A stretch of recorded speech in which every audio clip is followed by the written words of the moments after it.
começa aí o conteúdo de radiciação, que ele é um dos conteúdos mais relevantes da matemática, porque ele pega do fundamental até o ensino médio.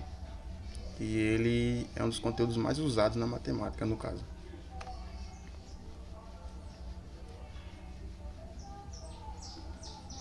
Então, o que vem a ser, né, a raiz quadrada?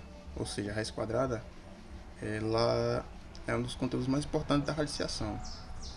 Por quê? Porque a raiz quadrada é uma operação matemática que acompanha todos os níveis escolares. Foi isso que eu acabei de falar agora, porque o fundamental, a gente pega a introdução, né? Do que é uma raiz quadrada, sei lá, 7 vezes 7, 49.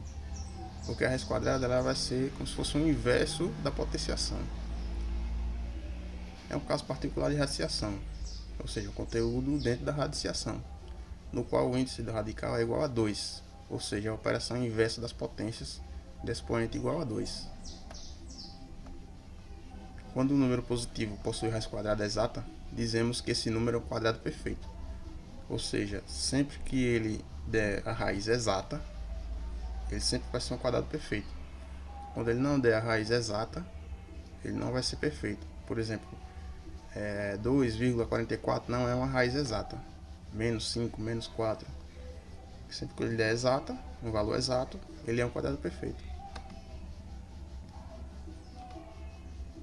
Definição e nomenclatura, né, dos elementos. Ou seja, a raiz quadrada é esse cara aí.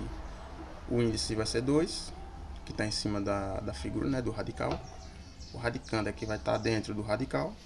E a raiz vai ser o resultado.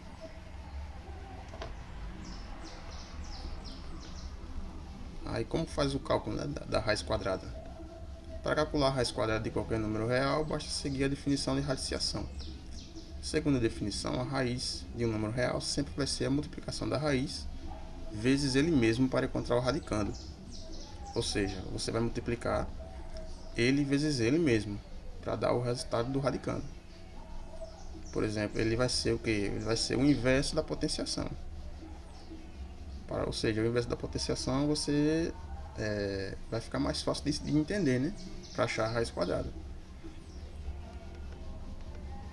Aí vem a questão da raiz exata e a raiz não exata. Porque a raiz exata, mais conhecida como número quadrado perfeito, sempre vai ser o quadrado perfeito de um número. Ou seja, 49, por exemplo, ele é um quadrado perfeito, pois é o quadrado de 7. Ou seja, 7 vezes 7 é 49. 7 duas vezes dá 49. A mesma coisa é 100. 100 também é um quadrado perfeito, pois é o quadrado de 10. Porque 10 vezes 10 é 100. E a raiz quadrada de um número quadrado perfeito é um número natural. Ou seja, todo número quadrado perfeito sempre vai ser um número natural. E a raiz não exata, ele não é um número natural, ou seja, ele vai ser um número dado por vírgula. Por exemplo, 1,73, 2,05, 0,8 e assim infinitamente. Esses números são conhecidos como números irracionais, porque eles são infinitos. Ele dá 2, alguma coisa, ou seja, ele vai ser infinito.